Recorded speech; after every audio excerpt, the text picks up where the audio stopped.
जिस तरीके से कुत्ते के सामने एक रोटी को डाल दिया जाता है, गांव में आपने देखा होगा, कुत्ता के सामने एक रोटी को डाल दिया जाता है और 4-5 कुत्ते वहां पे होते हैं, एक दूसरे से जो है लड़ झगड़ कर उस रोटी को खाने के लिए दौड़ते हैं।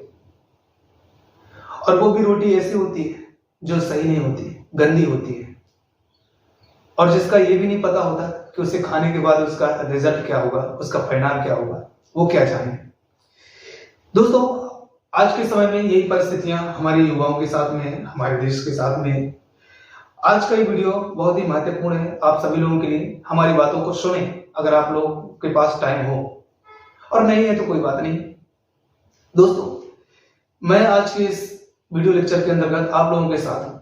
दोस्तों, मैं बस इतना ही कहना चाहता हूं, उन सभी अपने भाई बहनों से मेरा हाथ जोड़कर विनम्र निवेदन है कि कृपया करके अगर आप अगले 5 वर्षों के अंदर कुछ बदलाव चाहते हैं मध्य प्रदेश में,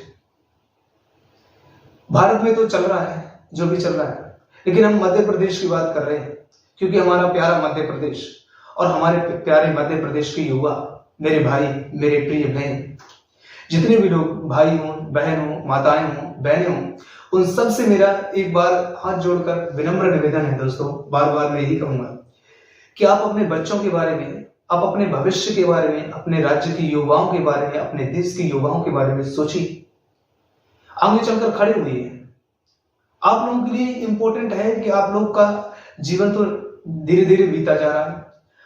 हमेशा मैंने सुना है कि माता पिता अपने बच्चों के बारे में सोचते हैं, अपने भविष्य के बारे में सोचते हैं। उनके लिए भविष्य होता है उनके बच्चे, चाहे वो लड़का हो चाहे लड़की हो, दोनों ही उनके लिए बहुत ही अच्छे भविष्य की जो है कामना करते हैं माता पिता।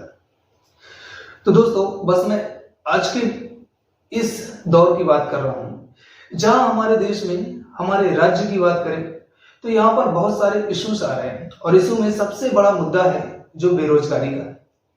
आज की डेट में बेरोजगारी बहुत देखने को मिल रही है, और ऐसा भी नहीं है हमारे क्या राज्य के ऐसे सभी युवा हैं जो पढ़े लिखे अनपढ़ हैं, जिनके पास किसी तरीके की कोई जो है काम करने की क्षमताएं नहीं।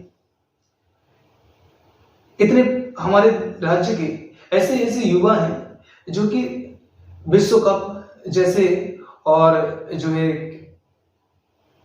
मेडल लेकर आ गए हैं। मध्य प्रदेश के, भोपाल के हों, इंदौर के हों, ऐसी महिलाएं हुई है, ऐसी लड़कियां हुई हैं जिन्होंने बहुत बड़े बड़े मेडल लाए और हमारे राज्य का नाम रोशन किया है। बात कर लीजिए आप किसी के लिए, चाहे वो किसी इंडस्ट्री के आगे हो, चाहे वो फिर किसी फाइनेंशियल्स के बारे में हो, या फिर किसी जो है फिल्म इंडस्ट्री के बारे में हो, हमारे मध्य प्रदेश का योगदान कितना नहीं है। कहां की बात करते हैं आप, लेकिन हमारे क्या राज्य के युवाओं के बारे में हमारे देश की सरकार ने सोचा? कभी राज्य के में जो है सरकार ने सोचा? नहीं है। तो दोस्तों, चुनाव आ चुका है, आप सभी लोग जानते हैं कि आप सभी लोगों के सामने आचार संहिता लग चुकी है। आप सभी लोगों के सामने इस बार का एक ही हथियार है। दोस्तों, मैं हमेशा कहता हूं, आपके पास वोट है और वोट देने का हक आप लोगों के पास है, आपसे कोई छीन नहीं सकता, क्योंकि हमारे पास डॉक्टर B.R. अम्बेडकर जी का बनाया हुआ संविधान है। हमें गर्व है डॉक्टर B.R. अम्बेडकर जी के पर कि उन्होंने कितने दूरदर्शिता रखी, और दूरदर्शिता के माध्यम से उन्होंने सोचा कि आने वाले भविष्य में क्या हो सकता है। सोचिए, ऐसे महापुरुषों की सोच क्या थी, आप भी सोचिए। तो बस मैं इतना कहना चाहूंगा आप सभी लोगों से एक बार फिर कि आप समझ ही गए होंगे मेरा इशारा क्या है। अब मैं YouTube है तो मैं खुल के नहीं बोल सकता, आप सभी लोग जानते हैं, और मुझे तो गुस्सा इतनी आती है दोस्तों कि जो करना है वो करें, लेकिन देश के युवाओं को सोचे। बार बार युवाओं के बारे में केवल बात करके नहीं, चाहे कोई भी गवर्नमेंट आए, कोई भी सरकार आए, हमें इससे मतलब नहीं, चाहे वो BJP हो, चाहे कांग्रेस हो, चाहे BSP, कोई भी सरकार आए, हमें इससे मतलब नहीं। भारत में 8 जो है राजनीतिक पार्टियां, कोई भी पार्टी हो, हमें क्या करना है? युवाओं को तो केवल अपने आप से, और वो ऐसा भी तो नहीं है कि युवा के ऐसे वोट मांग रहे हैं, चले आ रहे हैं, आई एम सॉरी वोट नहीं, ऐसे ही नौकरी मांगने चले आ रहे हैं, मेहनत कर रहे हैं, जी तोड़ मेहनत कर रहे हैं, और आप समय पर रिजल्ट नहीं देते, समय पर रिजल्ट नहीं देते, और आपके जो है पेपर होते हैं तो घोटाले हो जाते हैं कई बार।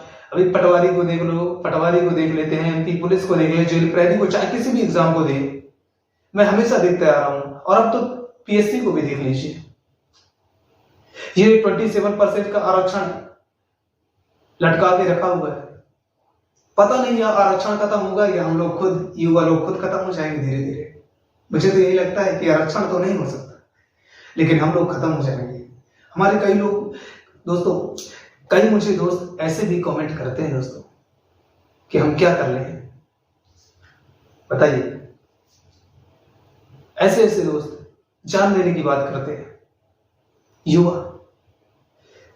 मुझे ये अचरज की बात लगती है दोस्तों कि जब कोई बात ये आती है कि किसी ने कहीं कुछ हो गया, किसी महिला के साथ कुछ हो गया, या किसी ने कुछ किया, या फिर कहीं कभी ये बात आती है कि दोस्तों किसी की जान चली गई, किसी न किसी तरीके से किसी ने कुछ कर लिया अपने आप को, तो गवर्नमेंट इतना एक्शन लेती है।